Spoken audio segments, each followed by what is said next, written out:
Isn't this the son of Joseph? The people of Nazareth said about Jesus in today's gospel. In our gospel today, Jesus returns home to Nazareth after performing miracles and preaching God's good news elsewhere. But rather than being welcomed by the people who knew him since he was young, the people of Jesus' hometown refused to take him seriously. Isn't this just the son of Joseph? They asked. Isn't this just a carpenter boy? The people of Nazareth refused to believe that Jesus had since then grown into someone different, someone with different convictions about God's good news than they do. Because Jesus didn't fit in with their image of what he should be like, he was rejected by his home community and driven away. Now, some suggest that the Gospel of Luke placed this story here to emphasize that Jesus' salvation is not only for the Jewish people, but also for Gentiles and converts.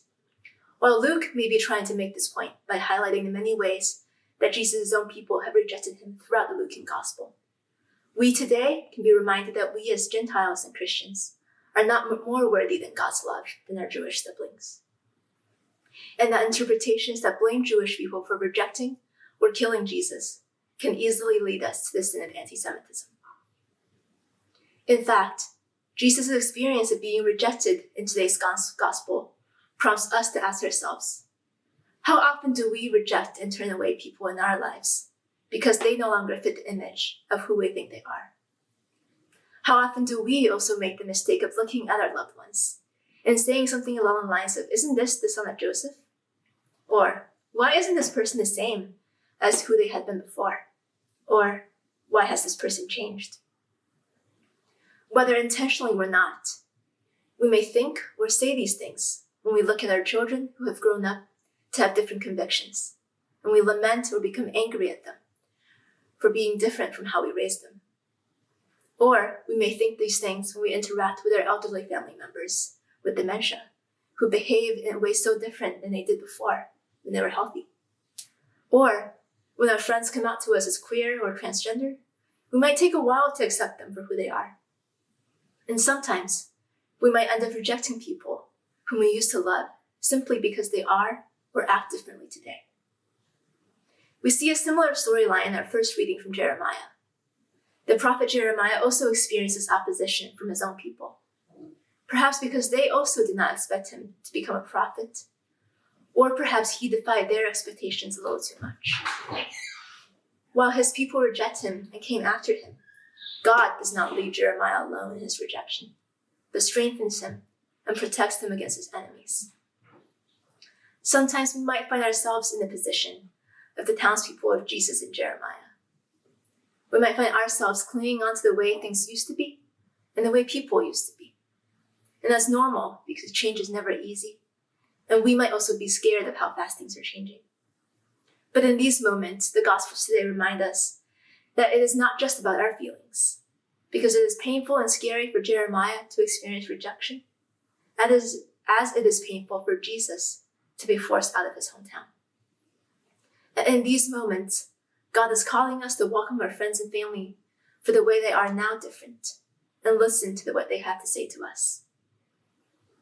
Or sometimes, we might find ourselves in the position of those who are rejected, of Jesus or Jeremiah in today's readings. We go home to a place we love, but are rejected by our loved ones for who we are today or the things we do. God reminds us that in these moments of rejection, God is on our side, and God is proud that we are who we are now. God is proud of us for speaking truth to power, for proclaiming liberation for the oppressed, and for doing the works of mercy, even when our loved ones and home communities are not ready to embrace our changes. God is. And at the end of our gospel reading, Jesus passed through the midst of the people and went away. And in walking away, he began his ministry and found his new family and disciples and friends. Friends who gave him room to proclaim the gospel.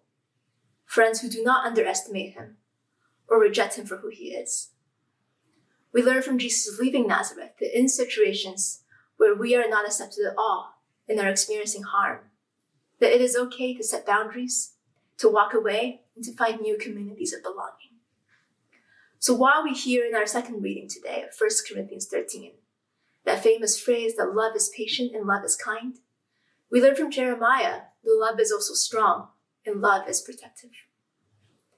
We hear from Paul that love does not seek its own interests and love is not quick-tempered.